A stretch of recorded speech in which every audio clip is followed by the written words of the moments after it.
Hi, today we're going to be discussing Robert Louis Stevenson's 1886 novella, The Strange Case of Dr. Jekyll and Mr. Hyde. So before we begin, I'm just going to show you the cover of the book. Very pretty.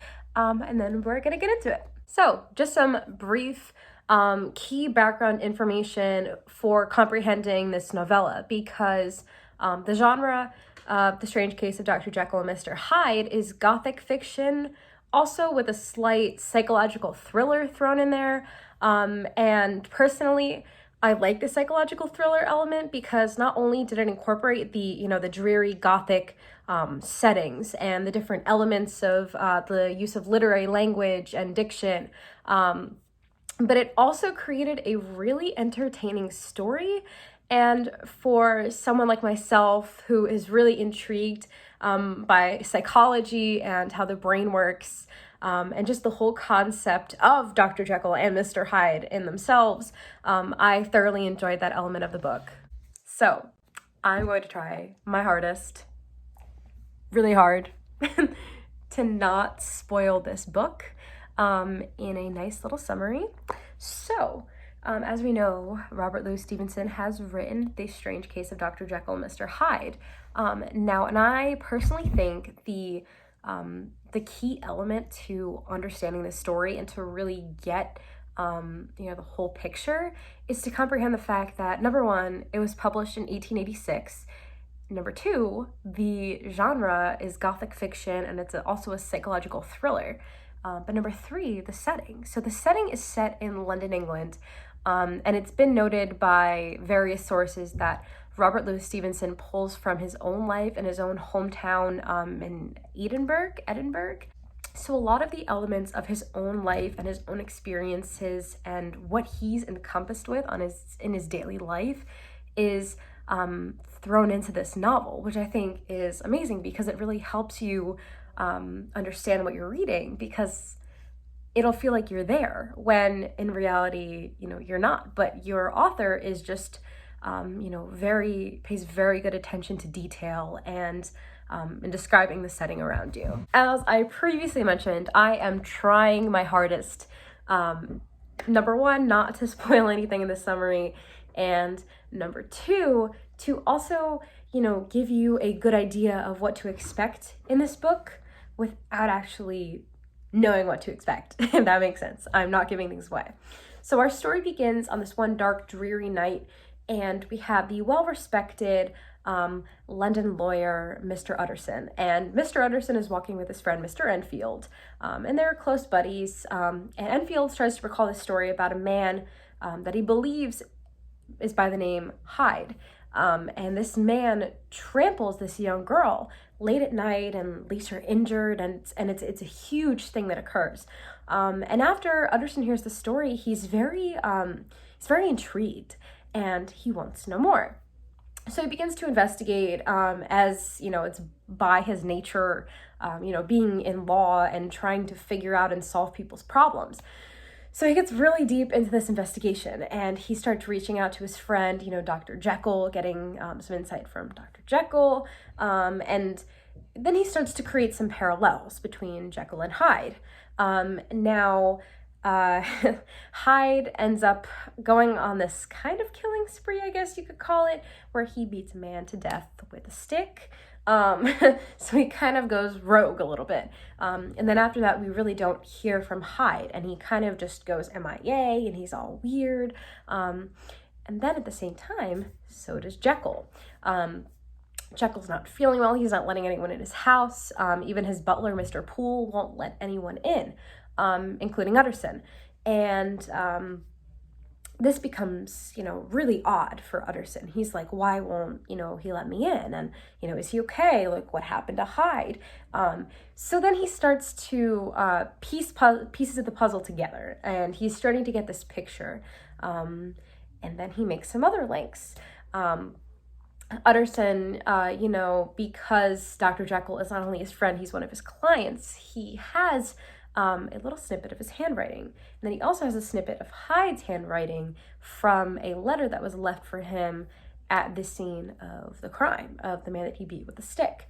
So Utterson, as I mentioned before, is very just invested in this, and he really wants to get to, the root of why is this going on? Why is Hyde the way he is? So he continues to pursue this whole situation, and come to find out that, Dr. Jekyll is a very dedicated scientist, and he's so interested in his work. And it turns out that Dr. Jekyll You thought I was going to spoil the story, didn't you? Guess what? I'm not. So, on that note, go read The Strange Case of Dr. Jekyll and Mr. Hyde, as it is available in the MTHS library. And it should be available at your local Barnes & Noble, pretty much anywhere. So go read it. So I know you just got a brief summary, but I just want to hit on 3 key themes that are really prevalent in this novel and that I really think help shape it in its entirety. So one, we have, science and reasoning with the supernatural. So as we know, Dr. Jekyll is a scientist, and he's very intrigued by this aspect of the world, and that, maybe there are 2 sides to every person. So a lot of his experiments focus around that, hence the title of the novel. So another one, and it's just such a common, you'll hear it dropped in your English class, and that's the duality of human nature. And that really hits on the fact that, there's good and bad in everyone. And Stevenson really tries his best to, implement that theme in which, Dr. Jekyll being good, or, Mr. Hyde being bad, and then, Mr. Utterson really being that very distinguished figure, as, juxtaposed to, these, Dr. Jekyll, Mr. Hyde. So there's just a lot to consider. And the last one is, reputation, secrecy, and repression. And this is good because a lot of the key elements and secrets of the novel come out in spurts throughout its entirety. And a lot of it is people trying to preserve their reputation so it's not shattered because of these things. Mr. Utterson doesn't want to, lose his respect by what's going on around him, like Hyde leaving this letter addressed to him at a crime scene.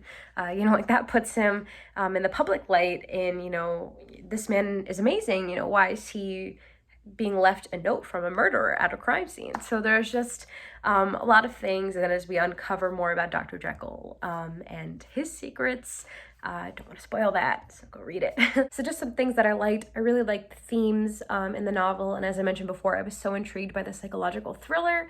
I want to major in neuroscience in college, and really diving into this multifaceted idea of multiple personality disorder, and just having 2 sides is just so interesting to me.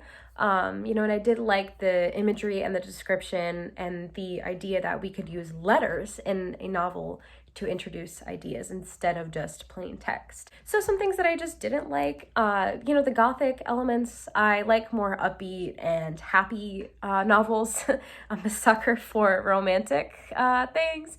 So, that part to me, I wasn't too fond of. Other than that, I thought it was a really good book. So I really didn't have that much that I didn't like. Just some people that I think would enjoy the book. Like I said, anyone that's intrigued by psychology, the brain, or, really likes deep and dark things. So I think they would really like it. And just anyone that's an avid reader. And just some people that I think wouldn't enjoy the book, maybe if the content's a little too heavy. If you do have multiple personality disorder, maybe that this book would not be for you. I also think that the book may not be suited for anyone that's not at the high school level. Obviously, there is some content that's a little heavy, as obviously mentioned. So I think, just the age group really matters and your demographic. And I think that's pretty much it. Now, if you don't believe me, then just hear it from the amazing staff at MTHS. Good morning. I read this in high school when I was your age, and now my son Lucas is A Strange Case of Dr. Jekyll and Mr. Hyde. It's very frustrating. Great book, though. Oh my god, I love this book in high school. I love the different characters. So great. Okay, so I'm chiming in with my little feedback on Dr. Jekyll and Mr. Hyde. It's a classic, really interesting story about the duality of man, and they made a musical out of it that was also pretty good. So this book brings back a lot of memories from when I used to teach it with my students. I personally liked it, but my students did not. So it's pretty interesting because I thought that they would like it solely for the simple fact that it was so short and they'd be able to power through it. So I do love it. I would absolutely teach it again. And yeah, that's that. Okay, so a quick review of The Strange Case of Dr. Jekyll and Mr. Hyde. First of all, the title alone. The reason why I like this book is people always think it's called Dr. Jekyll and Mr. Hyde, but they like misuse and forget about the subtitle, The Strange Case of, because really what this book is about is like an insight into human nature, and I love psychological thrillers. The whole thing about the duality of human nature, because good and evil exist in all of us. Right here is the epitome of the choice is yours, and how we can really become, shall we say, a victim of our own mind. So if you ever want to read something about a psychological thriller, learn a little bit more about yourself and human nature, this book will expose some of those things and also some of the evil stuff if you don't go to that good side. Always see the light, check it out. I'm a fan of it, hence the reason why I love literature. All right, Dr. Jekyll, Mr. Hyde, 10 out of 10, love it, great book.